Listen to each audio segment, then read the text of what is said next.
여러분 안녕하세요. 국사편찬위원회 주관 제50회 한국사 능력검정시험 풀이로 찾아뵌 왕조중심 꿀국사 꿀이에요. 드디어 국사편찬위원회가 준비한 올해 한국사 능력검정시험이 50회를 끝으로 모두 마무리됐습니다. 특별히 올해 상반기 코로나 때문에 시험이 많이 미뤄져서 대체로 하반기에 시험들이 좀 몰아서 이렇게 치러졌는데요. 그러다 보니까 상대적으로 다른 해에 비해서 시험 볼 기회도 많고, 또 왕조중심 꿀국사가 지난 47회 시험부터 여러분과 함께 문제풀이를 할 수 있는 시간도 많았던 것 같습니다. 벌써 이번이 4번째 문제풀이가 되네요. 시험을 많이 보신 분들이라면 시험의 패턴이나 문제의 경향, 또 자주 출제되는 영역, 이런 것들을 잘 파악하실 수 있을 텐데요. 내년에도 한국사 능력검정시험이 또 치러질 텐데 더욱더 철저히 대비할 기반을 마련할 수 있으면 좋겠습니다. 물론 우리 왕조중심 꿀국사 역시 더욱 탄탄한 준비가 이루어질 수 있도록 최선의 노력을 다할 것을 약속드리면서 50회 문제풀이 하나둘씩 시작해보도록 하겠습니다. 먼저 이번에 치러진 50회 시험, 다른 회차보다 대체적으로 어려웠다는 것이 중론입니다. 저도 시험을 보면서 평소보다 문제풀이 시간도 더 걸렸고 이건 진짜 모르겠다 싶은 그런 문제도 한두 개 있었는데요. 이 시간에는 다시 고대사 그리고 전근대사 영역인 1번에서 30번까지 문제를 풀이해드리고 31번 이후부터는 제가 시험을 보면서 정말 이거 직관적으로 쉽게 맞힐 수 있었다, 이렇게 해서 답을 고를 수 있었다 하는 몇몇 문제만을 골라서 해설해드리도록 하겠습니다. 언젠가는 1번부터 50번 근현대사까지 전체를 해설할 그날도 올 것을 기대하면서 50회 한국사 능력 검정시험 문제풀이 시작하겠습니다. 1번입니다. 가시대 생활 모습으로 옳은 것은, 그래서 다른 시험과 비교했을 때 고대사 부분은 대체적으로 평이했던 것 같습니다. 자, 시대 어떤 시대인지 볼까요? 남한 최초로 어떤 시대 유물인 찌개, 주먹도끼, 답 나왔죠? 찌개, 주먹도끼 나오면은 이건 구석기 시대 이야기입니다. 구석기 시대 고르면 되겠죠. 반달 돌칼로 별을 수확했다. 자, 갈아서 만든 이런 간석기가 나오면은, 그리고 반달 돌칼로 별을 수확했다. 농사 짓잖아요? 신석기 이야기입니다. 동굴이나 막집에서 거주했다. 구석기 시대 때는 이런 집을 만들 수 있는 기술이 아직 없어서 이런 동굴이나 막집에서 거주를 했었죠. 정답 2번이고요. 청동무기를 제작했다. 청동기죠. 빗살무늬 토기를 제작했다. 신석기입니다. 이때부터 토기가 생기기 시작합니다. 가락바퀴와 뼈바늘 역시 신석기 때 일입니다. 정답 2번입니다. 자, 2번 어떤 나라에 대한 설명일까요? 아들을 거쳐 손자 우거 때, 아들 손자로 이어졌는데 이름이 우거예요. 이 사람이 누구냐면은 여러분 잘 아시는 위만조선을 세운 위만의 손자가 되겠습니다. 이 우거왕 때 안타깝지만 우리 고조선이 멸망하게 됩니다. 우거왕 때 한나라의 그런 침입이 당시 이제 전한이었죠. 한 무제가 고조선을 침입하려고 하면서 이 고조선의 위기가 다가오고 있었는데요. 이 당시에 상, 노인, 상이 벼슬입니다. 그리고 노인이란 게 어르신을 말하는 게 아니라 그 이름이고요. 사람 이름이었습니다. 노인, 한음, 참이라고 돼 있고 어떤 책엔 또 삼이라고도 돼 있습니다. 왕협, 이런 사람들이 서로 항복을 모의했다. 맞아요. 이 당시에도 매국노는 있었습니다. 나라가 어려움에 처하니까 항복하자고 이렇게 주장하는 사람들이 있었는데요.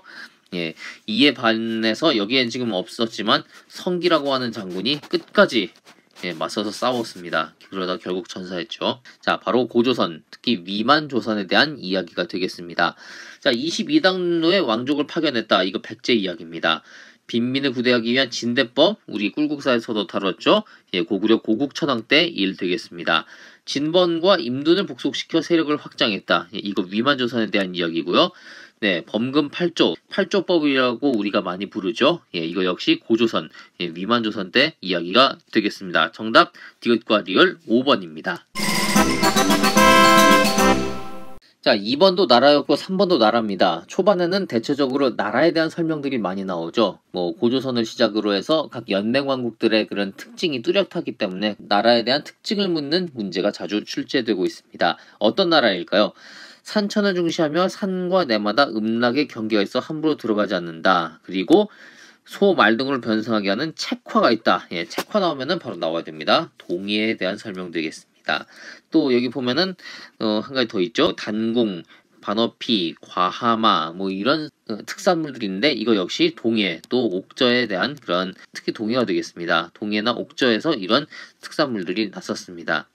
여기서 보시면요. 바다가 있잖아요. 아, 그럼 바다를 끼고 있는 지역이겠구나 해서 예, 여기서도 좀 유추를 해볼 수 있습니다. 모를 때는 이렇게도 유추가 가능합니다. 바다가 있는 지역이라면은 일단 우리 한반도가 이렇게 있었을 때 제일 위에 부여 있었고요. 그 밑에 고구려 있었죠. 부여 있고 고구려 있었고 그다음에 동해 옥저가 한 이쯤에 있었습니다.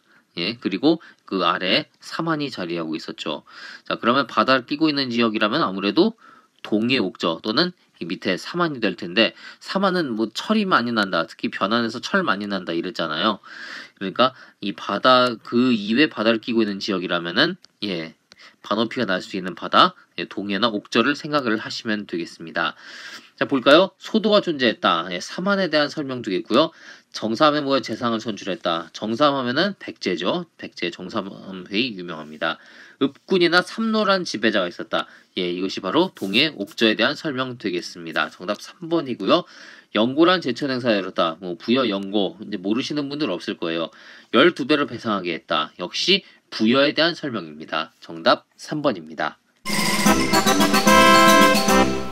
자, 이제 왕에 대한 문제가 나옵니다. 삼국시대부터 뭐 고려, 조선까지는 계속 한 절반은 이 왕에 대한 뭐 업적 또는 이 왕의 특징 또는 그 왕대에 일어났었던 이야기 이런 것들을 맞추는 것이 문제의 핵심이 되겠습니다. 거의 절반은 그런 문제가 출제가 되고 있어요. 그만큼 우리 왕조중심 꿀국사 계속 함께 해주시면 더 높은 점수 받으실 것을 제가 확실하게 추천드리고 보장해드립니다. 자, 용이 검은 옥대를 바쳤다. 왕이 놀라고 기뻐해서 이렇게 포답하고 자 쭉쭉 넘어갑니다. 대나무를 베어서 이렇게 나왔는데 이 대나무로 피리로 만들어서 불면은 적병이 물러가고 병이 나오며 예 만병통치약입니다. 아주 가물 때 비가 오고 뭐 피리만 불면은 세상이 다 좋아집니다. 그런 피리가 있는데요.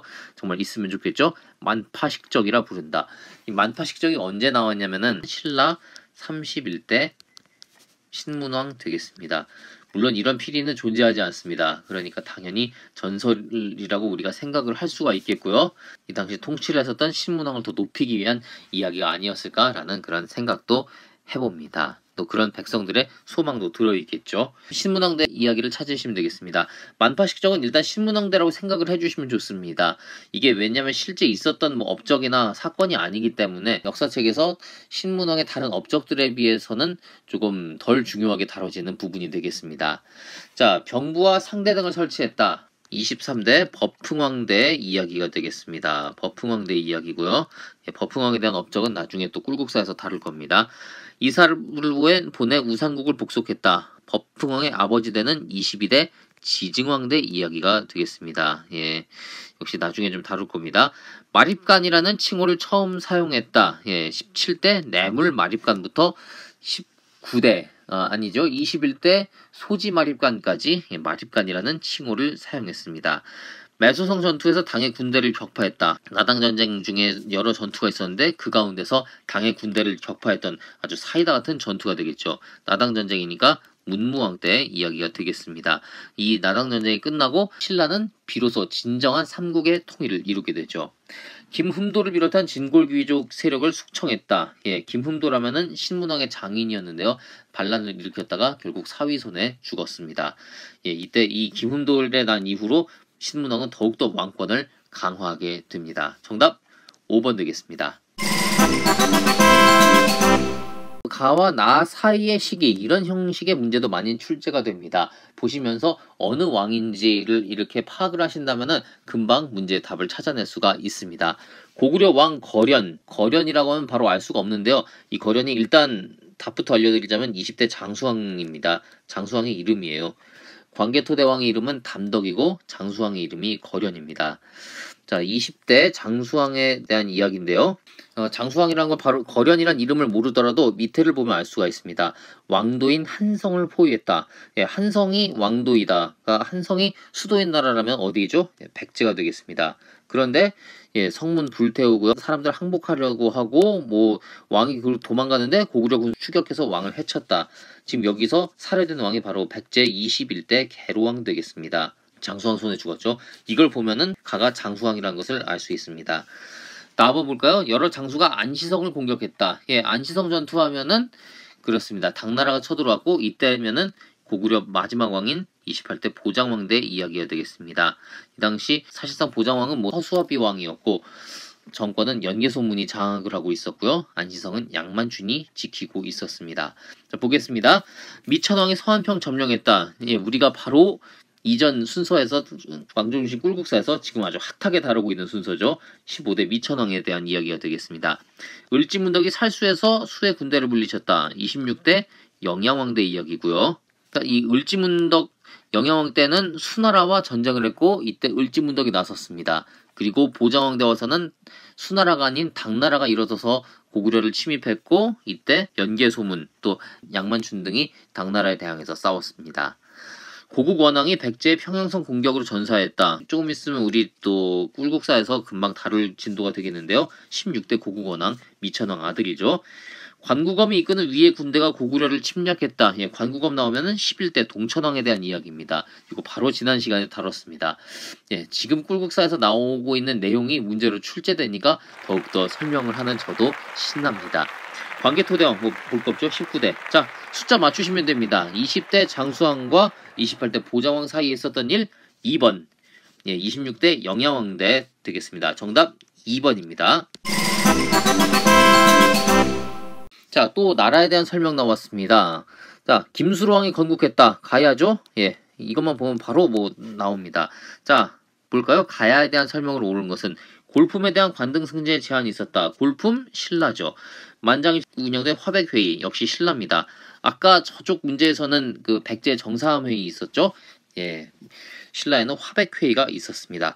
사출도를 주관했다. 그 뭐 마가, 우가, 저가, 구가 해서 사출도 부여에 대한 설명도 있고요.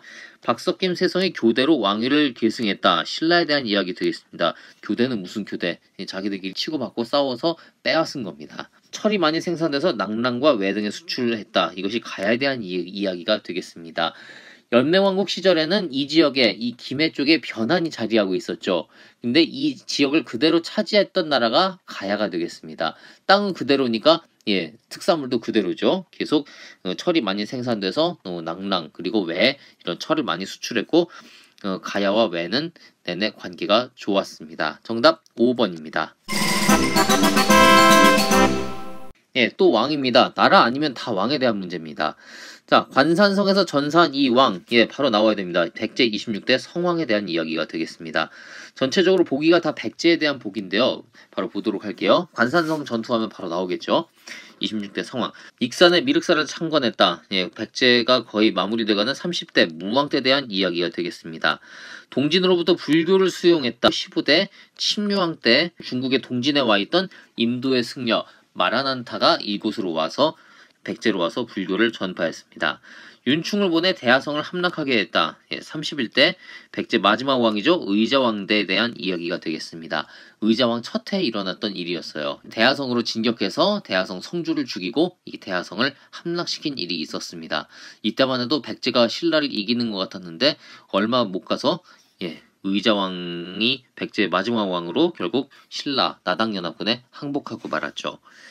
고흥에게 서기를 편찬하게 했다. 예, 백제 제일 잘 나가던 13대 근초고왕 때 이야기입니다. 진흥원과 연합하여 한강 하류 지역을 되찾았다. 예, 이것이 바로 26대 성왕대 이야기가 되겠습니다. 예, 진흥원과 연합해서 이 나제 동맹으로 연합군이 한강 하류 지역을 고구려로부터 되찾았습니다마는 얼마 못 가서 진흥왕이 배신을 때렸죠. 그리고 여기에 화가 난 성왕이 직접 군사를 이끌고 싸웠습니다마는 관산성에서 전사하고 맙니다. 너무 슬픈 이야기가 되겠습니다. 정답 5번입니다. 남북국 시대를 열다. 통일신라와 발해. 남북국 시대 열었으면 누굽니까? 예, 당연히 발해에 대한 설명 되겠습니다. 예, 또 국가에 대한 문제네요. 발해에 대한 설명 보도록 할게요. 특히 지금 여기 1, 2, 3부를 보면요. 각각 그 발해 첫 번째, 두 번째, 세 번째 왕이 되겠는데 첫 번째 동모산 도읍하고 나라를 세웠던 발해 고왕에 대한 설명이 되겠습니다. 이름이 대조영이죠. 이 당의 등주를 공격하고 요소에서 격돌하다 당나라와 맞짱 떴던 2대 무왕에 대한 설명이고요. 3부 일본의 국서를 보내 고려 국왕이라 칭하다. 일본과 관계를 시작했던 3대 문왕에 대한 이야기가 되겠습니다. 자, 볼까요? 구서당 10정의 군사조직 갖추었다. 이게 신라에 대한 설명이죠. 통일신라의 이야기입니다. 정당성의 대내상의 국정을 총괄했다. 발해 그런 통치 기구를 보면은 기존에 우리가 뭐 고구려 백제 신라 아니면 이후에 고려에서 본 그 명칭에 비해서 약간 좀 어색한 느낌이 있습니다. 정당성의 대내상. 이게 바로 발해에 대한 중앙관청에 대한 이야기가 되겠습니다. 지방관을 감찰하기 위해 외사정을 파견했다. 아까 전에 문제에서 다뤘죠? 신라 신문왕 때 이야기 되겠습니다. 위화부 등 13부를 두어 행정 업무를 관장했다. 위화부 아마 좀 생소할 텐데요. 위화부라고 하면은 신라 때 그런 관원 인사에 관한 일을 맡아본 관청입니다. 이 보기가 다 신라에 대한 보기네요. 신라 진평왕 때 일이었습니다. 마진이라는 국호와 무태란 연호를 사용했다. 마진, 후 고구려가 마진으로 이후에 태봉으로 바뀌죠. 궁예, 이 후 고구려가 되겠습니다. 정답은 발해에 대한 설명 2번이 되겠습니다. 상주 가은현 사람이다. 바로 나오죠. 견훤에 대한 이야기입니다. 그리고 지금 문제가 아까 지금 신라 발해 나오고 이제 신라 후반으로 넘어와야 되잖아요. 그러니까 후삼국에 대한 문제가 나올 때가 됐습니다. 이렇게 해서도 보시면은 흐름을 파악할 수가 있습니다. 여기서 못 보시면은 바로 밑으로 가보시면 됩니다. 무진주, 지금의 광주광역시가 되겠는데요. 무진주를 습격해서 스스로 왕이 됐고 계속해서 치고 올라가서 결국 완산주, 지금의 전북 전주가 되겠죠. 완산주까지 이르니 백성들이 환영했다. 후백제를 세운 견훤이 되겠습니다. 볼까요? 후당과 5월에 사신을 파견했다. 왕위에 오른 것뿐만이 아니라 연호까지 공표를 하고 명실공히 우리도 황제국이다 이렇게 선포를 했습니다. 그리고 이 당시 중국이 또 굉장히 5대 10국으로 혼란한 상황이 있었는데 여기에 사신을 파견하면서 독자적인 외교 노선을 추진하기도 했습니다. 기억 맞는 설명이고요. 광평성을 비롯한 각종 정치기구를 마련했다. 광평성, 앞에 문제에서 봤는데요. 후고구려에 대한 설명이 되겠습니다. 후고구려 또는 그 이후에 마진, 태봉으로 바뀌죠. 신라의 금성을 습격해서 경영을 죽게 했다. 이게 바로 견훤이 했었던 일이었습니다. 견훤이 했던 일 중에 굉장히 비신사적이고 정말 견훤을 좋아했던 사람들이 뭔가 이 사람에 대해서 눈살을 찌푸리게 만들 수 있는 사건이 아니었을까. 신라를 습격해서 칼을 주면서 왕에게 자살을 시킨 겁니다. 그리고 그곳에 있었던 뭐 후비들이라든지 그 궁녀들을 유린하는 굉장히 그런 양아치 같은 짓을 했었습니다. 리을, 정계와 계백 묘서를 지어 관리의 규범을 제시했다. 고려를 세운 왕건에 대한 설명이 되겠습니다. 고려 태조죠. 고려 태조가 직접 이것을 지어서 관리들에게 교육을 했었던 내용이 되겠습니다. 견훤에 대한 설명, 기억과 디귿, 정답 2번입니다. 자, 후삼국을 지났으니까 이제 고려에 대한 문제가 나와야겠죠.